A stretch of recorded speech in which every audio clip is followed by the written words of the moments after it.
You know, I've learned something in life. Before you judge a garden, you have to walk through it.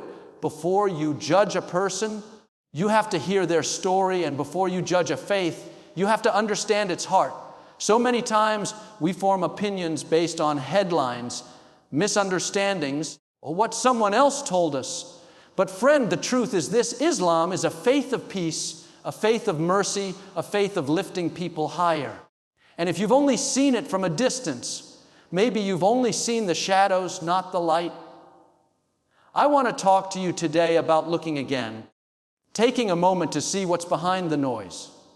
Because the moment you look closer, the moment you listen with an open heart, you'll discover treasures you never knew were there. Islam teaches that Allah is Ar-Rahman, the most merciful, Ar-Rahim, the most compassionate. That every act, every prayer begins by remembering mercy first. That's not the message of fear, that's the message of hope. And maybe you've been told Islam is harsh, strict, unyielding. But friend, just like people, faith can be misunderstood from the outside. Sometimes all it takes is one look, one moment, one message to change everything. So before you judge Islam, before you write it off, push it aside, or label it based on what others said, I want you to pause. Because this message may open a door you didn't even know was closed. It may show you a beauty, a strength, a peace that was hidden from you your whole life. Stay with me. Let this message speak to your heart. You may walk away with a new understanding, and who knows, it might bless your life in a way you never expected. Today's message is titled, Before You Judge Islam, Watch This Message. And I believe with all my heart that you're not here by accident. You didn't scroll here randomly, you're here because God wants to show you something new, something deeper, something that will expand your understanding and soften your heart. We live in a world full of voices, loud voices, angry voices, confused voices, but the voice of truth. Sometimes it's quiet, gentle, waiting for you to listen. Islam isn't what many people think it is. It's not a faith of fear, it's a faith of purpose.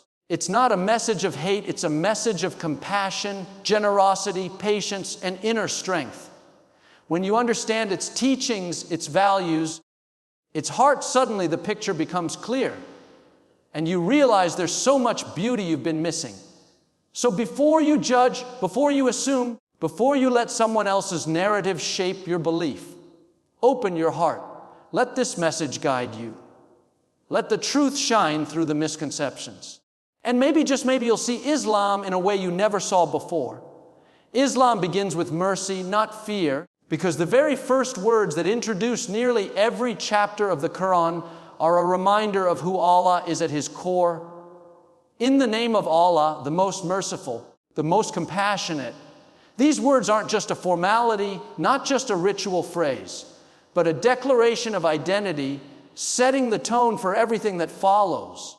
They tell you that before you hear any law, any advice, any story, any guidance, you must first know that Allah's nature is rooted in mercy. This means Islam doesn't start by calling you to fear, punishment, or restriction.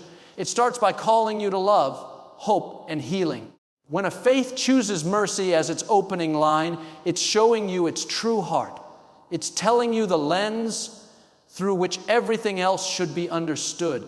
Sometimes people see Islam through the wrong lens, through harsh headlines, misconceptions, or the actions of individuals who don't represent its teachings. But when you come back to these opening words, you see the real tone, the real intention, the real spirit of the message. Mercy isn't just a concept in Islam. It's a theme woven into every teaching. Whether it's about how you treat your family, your neighbors, your elders, your children, even your enemies, the foundation is always mercy. The Prophet Muhammad's PBUH was described as a mercy to the worlds, meaning his character, his message, his lifestyle were reflections of compassion in motion. He forgave people who wronged him. He prayed for those who insulted him. He showed kindness to the poor, orphans, and even animals. These examples weren't exceptions. They were expressions of the core identity of the faith. And when someone truly studies Islam with sincerity, they begin to see that mercy is not an occasional teaching, but a constant call. Starting with mercy also means Islam understands the human heart. People don't grow through fear, they grow through love. They don't transform because they're scared. They transform because they're inspired. When Allah introduces himself with mercy, he's inviting people into a relationship built on trust, not terror. He's saying, come as you are.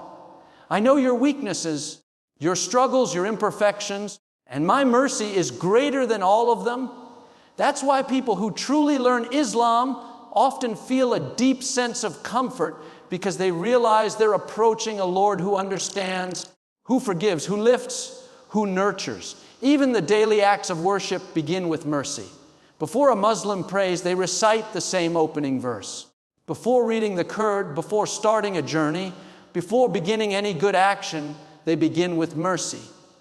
It becomes a mindset, a way of seeing the world, a reminder that every step in faith should be rooted in gentleness. This forms character. It shapes how people speak, act, respond, and make decisions.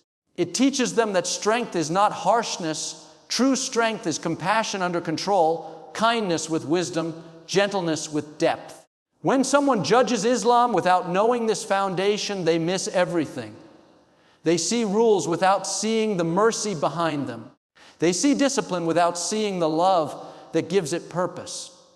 They see structure without seeing the softness at its core. But once a person understands that Islam begins with mercy, everything else begins to make sense.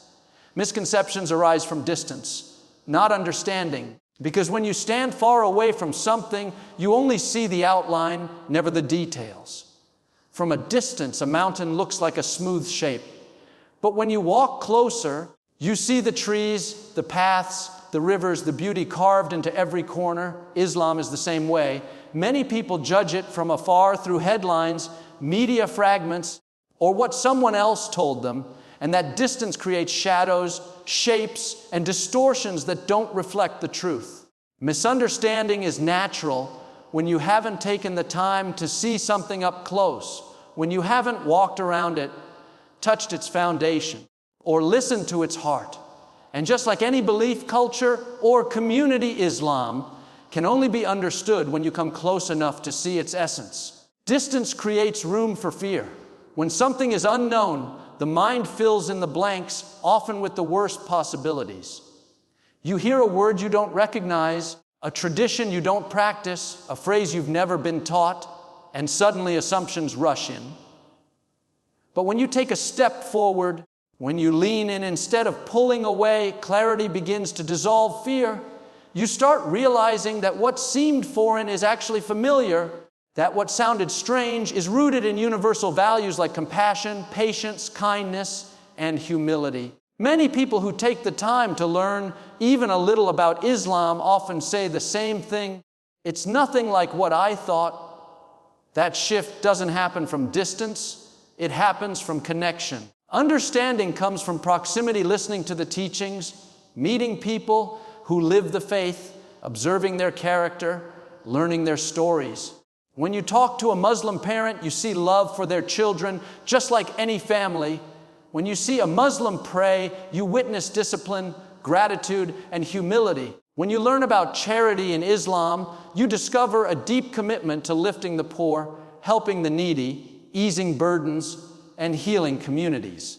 These truths are part of Islam's reality, but they stay hidden when you're only looking from afar, relying on second-hand interpretations and incomplete information. Distance also creates stereotypes because it separates people from their shared humanity.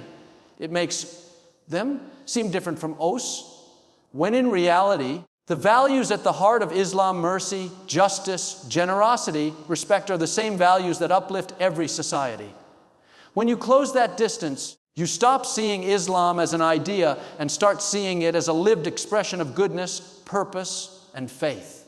That's when misconceptions begin to fall apart. You realize Islam is not a monolith, not a headline, not a summary of the worst actions of a few individuals. It's a global faith practiced by more than 1 billion people with sincerity, humility, and devotion. And the deeper truth is this: most misconceptions don't come from evidence, they come from unfamiliarity. They come from not knowing the context, not hearing the explanations, not experiencing the beauty firsthand. But when a person steps closer with curiosity instead of fear, with openness instead of judgment, they discover that Islam's message is far more uplifting, peaceful, and compassionate than they ever imagined. Islam's core values, peace, compassion, justice, generosity, and humility, form the foundation of the entire faith. And when you take time to understand these values, you begin to see that they are not distant ideals, but living principles meant to shape everyday life. Peace is not simply the absence of conflict in Islam. It is a state of inner calm, a harmony of the heart that comes from trusting in Allah and aligning one's life with purpose. The very word Islam is rooted in the concept of peace and submission to God, reminding us that true peace begins when the soul finds its rightful anchor. This peace encourages people to respond to hardship with patience, to face challenges with faith, and to build communities that uplift rather than divide. It creates a mindset where a believer strives not to create chaos, but to bring tranquility wherever they go. Compassion is another core value, and it runs deeply throughout every teaching. Islam encourages people to care for others, to be gentle with children, respectful to elders, and kind even to strangers. The Prophet Muhammad's PBUH taught that a person's faith is incomplete if their heart lacks mercy. This compassion extends beyond people. It includes animals, nature, and every living thing. Feeding the hungry, comforting the distressed, visiting the sick, forgiving those who wrong you. These are not optional acts in Islam, but foundational expressions of faith. When a person embraces compassion, they become a source of healing in a world that often feels harsh and divided. Justice is also central to Islam's teachings, and it isn't selective or limited to certain situations. It is a universal principle meant to shape personal behavior, social structures, and community life. The Quran commands believers to stand firm for justice, even if it goes against themselves or people they love. This means fairness is not based on convenience, it is based on truth. Islam teaches that you cannot harm others, take what isn't yours, or mistreat people who depend on you. Justice is tied to accountability, honesty, and integrity. It is the value that ensures every relationship, family, business, leadership, and society is built on fairness and respect. When justice is upheld, trust grows, communities become stronger, and hearts feel secure. Generosity is another value that defines the spirit of Islam. Giving is encouraged not only when one has abundance, but even when one has little. Charity is considered an act of worship, a way of purifying the heart and strengthening empathy. Muslims are taught that whatever they give returns to them in blessings, sometimes in ways they cannot see. Generosity softens the heart, dismantles ego, and reminds people that everything they possess is a trust from Allah. It creates societies where no one is left behind, where the wealthy support the poor, where kindness becomes a cycle that renews itself again and again.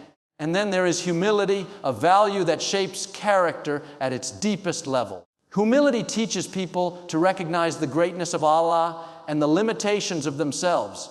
It keeps pride in check, reminding believers that success is not solely the result of personal ability, but also God's grace. Humility encourages listening instead of arguing, learning instead of assuming, and forgiving instead of holding grudges. It helps people see others with respect and treat every individual with dignity. In Islam, humility isn't weakness, it is strength under control, a heart grounded in gratitude rather than arrogance. When you bring these values together, you begin to see the true essence of Islam not as a set of strict rules, but as a way of living that elevates the human spirit, strengthens relationships, and builds a world rooted in goodness, empathy, and purpose. The Prophet Muhammad, PBUH, taught kindness even to those who opposed him. And this teaching is one of the most powerful demonstrations of Islam's true spirit. When you study his life, you don't just see a leader, you see a man whose character remained gentle, patient, and compassionate, even in the face of hostility. He didn't respond to insult with insult or to hatred with hatred. Instead, he embodied mercy in every situation. Showing that kindness is not something you offer only when it's easy. It's something you practice, especially when it's difficult. His example teaches that true strength lies not in overpowering others, but in rising above negativity with grace and dignity. This kindness wasn't selective. It wasn't reserved for family, friends, or supporters. It extended to strangers, critics, and even those who sought to harm him. Throughout his life, the prophet encountered people who misunderstood him, mocked him, or tried to undermine his message. Yet he consistently responded with calmness and compassion. When a woman threw garbage at him every day as he passed by her home, he never retaliated or spoke harshly to her. And when one day she didn't appear, he became concerned for her well-being and went to check on her. That simple act of compassion softened her heart more than any argument ever could. This story reflects a deeper truth that kindness has a transformative power. It can break barriers, diffuse hostility, and awaken hearts that have been closed by fear, anger, or ignorance. The prophet understood that mercy can reach places that force or harshness never will. There was also the man who grabbed him violently by the collar, demanding money. Instead of reacting with anger, the prophet smiled and instructed his companions to give the man what he needed. He taught by example that harshness should not be met with harshness, but with patience and understanding. He reminded people that someone's anger often hides their struggles, and responding with compassion can reveal what's really happening behind their behavior. He showed that kindness is a language every heart understands. And when kindness is consistent, sincere, and steady, it can melt even the coldest attitudes. One of the most remarkable instances of kindness happened after years of persecution in Mecca. When the prophet finally returned with victory, he had every right, according to human standards, to punish those who had harmed him and his followers. But instead he stood before them and said, "There is no blame on you today. You are all free." He forgave them completely. This wasn't weakness, it was moral strength. It was proof that forgiveness is more powerful than revenge, and that mercy has the ability to rewrite the entire course of a person's life. His forgiveness opened doors for people who had once rejected him to finally see the truth of his message. The prophet's kindness teaches that Islam is not a faith of bitterness or retaliation, but one of healing and elevation. It encourages believers to look beyond the surface of a person's actions, to recognize their humanity, and to understand that goodness has the power to shift hearts. His example shows that showing kindness to those who oppose you is not a sign of surrender. It is a sign of maturity, wisdom, and spiritual strength. It reflects a heart connected to God, a heart that chooses compassion over ego, patience over pride, and peace over conflict. The Quran calls for reflection, learning, and open-mindedness because it is not a book meant to be recited without thought. It is a book that invites the reader to think deeply. Over and over, it asks questions like, will you not reflect? Will you not use your reason? These reminders show that Islam doesn't want blind followers. It wants thinking believers who understand why they believe, who explore the signs around them, who look at the world with curiosity instead of assumption. The Quran encourages people to observe the heavens, the earth, the patterns of nature, the lessons of history, and the experiences of their own hearts. It teaches that faith grows when the mind stays awake and engaged. Open-mindedness in Islam means being willing to learn, willing to unlearn, and willing to consider perspectives that challenge your assumptions. It means approaching truth with humility rather than ego. Islam honors knowledge so much that the first revealed word was read, signaling that learning is at the core of spiritual growth. When people reflect sincerely, they begin to see the wisdom behind the teachings, the beauty behind the guidance, and the clarity that comes from engaging both the heart and the mind.